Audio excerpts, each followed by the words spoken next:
Denver 7 On Demand is brought to you by Ferguson and BAC Appliance Center, the best in bath, kitchen, and lighting for your home. I'm Shannon Ogden with the latest from Denver 7. First things first, you're probably wondering what Wednesday's storm means for your kids in school. It's fluid right now. The majority of school districts have already canceled class, including Dougco, Aurora, Denver, Cherry Creek. And on television at the bottom of your screen, also online, we'll have a crawl with all the closures. So for the most up-to-date list, do check out the denverchannel.com. Now, if you or a family member are traveling on Wednesday, DIA is already warning to expect delays or cancellations. Staff expecting between 5 and 10 inches, start falling between 9 and 10 probably in the morning, something like that. As of right now, Frontier and Southwest have canceled flights. United is allowing people to change their flights for free. So Pena Boulevard will be plowed, as will the 6 runways there. Chief Meteorologist Mike Nelson with your first alert forecast. Storm is coming in from New Mexico. What we call an Albuquerque low coming out from that city and moving across southeastern Colorado. That's a good spot for us to get heavy snow. A lot of upslope winds swinging around the Denver area. So rain and windy on the plains overnight, heavy snow, slow travel in the mountains, some thunder and lightning on the eastern plains as well. By early morning Wednesday, rain and windy conditions over most of the metro with wet roads off to the east, but snow covered above about 6,500 feet. That quickly drops down to the snow level coming down to about 6,000 feet by 9 a.m. and down below 5,000 feet by the time we get to lunchtime, with really heavy snow developing in the afternoon. Blizzard conditions northeastern Colorado, including the Denver metro area. That continues through 6 o'clock. As far as conditions into the evening hours, we'll continue to have blizzard and closed roads over northeast Colorado. Snow covered for most of the rest of the state. That holds till midnight, although the snows begin to diminish by Thursday at 12 a.m. And then that blizzard gradually shrinks in coverage Thursday morning to midday to just the extreme northeast corner of the state. The rest of the state slippery, windy, and cold, with better road conditions coming up by late in the day Thursday. Much better weather by the time we get into Friday and the weekend. As far as snowfall, 8 to 12 northeast plains, anywhere from 8 to 18 expected in the mountains. And the big story in the northeast plains will be the wind that in some cases will blow those drifts 6 to 10 feet deep. So extended forecast, it does get better in a hurry. Blizzard warning Wednesday, slow drive Thursday, mostly sunny and 42 Friday, and then by the weekend, it's going to be nice with temperatures in the 50s under mostly sunny skies. All right, thank you, Mike. Well, all of our recent snow has cooled down Colorado's red-hot housing market. The Colorado Association of Realtors says Boulder, Broomfield, Golden, and Durango all are seeing slower sales. It's not that people aren't still interested in buying a home when it snows. They just don't want to get out in the snow to look. So all signs point to an improving market when the weather warms. Before you head out in the morning, check in with the Denver 7 morning team. Meteorologist Lisa Hidalgo and traffic specialist Jason Luber will be here to help guide you through any detours or delays. You can also get up to the minute school closings. It'll be at the bottom of your screen all morning long, from all schools, from the districts, from colleges and universities as well. Now to the other storm brewing tonight.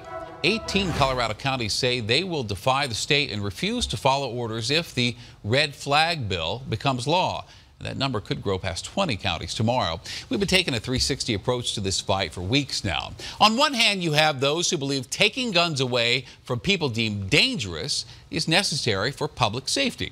On the other hand, claims that this is unconstitutional and an overreach by state lawmakers out of touch with Second Amendment supporters.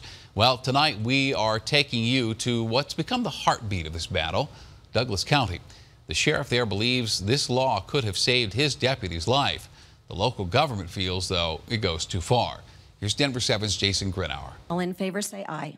Aye. Aye. That motion carries. With that, the county commissioners of the epicenter of Colorado's red flag bill said they wouldn't support it. We are not declaring ourselves a sanctuary county. We are declaring ourselves a safe, constitutional county. This was so prematurely immature today. After the vote, one of the red flag's biggest supporters, Douglas County Sheriff Tony Spurlock, didn't hold back. Why would you tell a law enforcement officer that you could not enforce the law because they didn't like it? That's craziness. The resolution states that the county will fund the enforcement of laws that respect and support constitutional rights. We're putting a line in the sand for what we believe right now is support constitutional laws. And that really means nothing. They would be foolish to take money away from the office of sheriff because I enforce the law. Essentially what they're trying to do is extort me, in my opinion. From the start, this bill has been proposed in memory of fallen Dougco deputy Zach Parrish. But after today's preemptive opt-out, the county commissioners said this proposed red flag bill wouldn't have helped that. If this case had been brought to the attention of our county attorney would have worked with the family, gone to the court with due process, and followed the process of the statute that is already on the books. Quite frankly, they're incompetent to make that statement, okay? I briefed them on this. I briefed them on the Parrish case. They know exactly what was happening. They do not know what they're talking about. Sheriff Spurlock also brought up the idea of amendments or tweaks to the red flag bill as it sits right now, including some changes to the amount or the burden of proof in confiscating someone's firearms, as well as when and how the state must step in and provide mental health services. Reporting in Douglas County, I'm Jason Grenauer, Denver 7. A grand jury is being brought in to weigh evidence of the still murky killing of an Adams County deputy. 2 months ago, virtually nothing is known about why a LaSalle police officer shot Jesse Jensen in the head. Now, we do know Jensen somehow became involved in a high-speed chase with another car. He was off duty at the time, and this happened in a district other than his own. It's unclear when the grand jury will meet or what evidence prosecutors will present to them. Well, Colorado is suing the Trump administration for withholding funding for public safety. The White House says the money is being withheld because of the state's sanctuary status for undocumented immigrants. Governor Polis says this $2.7 million is critical for Colorado to provide equipment and training for law enforcement agencies and protect themselves and us. We want law enforcement to work with anyone and everyone, immigrant and non-immigrant, to protect communities, build trust, and hold criminals accountable under our law. If local police are forced to carry out the Trump administration's agenda, it will hurt trust between police and our communities. Other states have successfully challenged the Trump White House on this issue. Broncos fans, if you're traveling to Canton, Ohio to see owner Pat Bowlen and cornerback Champ Bailey inducted into the NFL Hall of Fame, well, the team is going as well. The NFL announced today the Broncos and Falcons will play in the Hall of Fame game. The matchup will be August 1st at the Hall of Fame Stadium. Tickets go on sale Friday. This has been your Denver 7 on-demand update. Thank you for joining us. Check back later for another one and download the Denver 7 app for breaking news and alerts. I'm Shannon Ogden.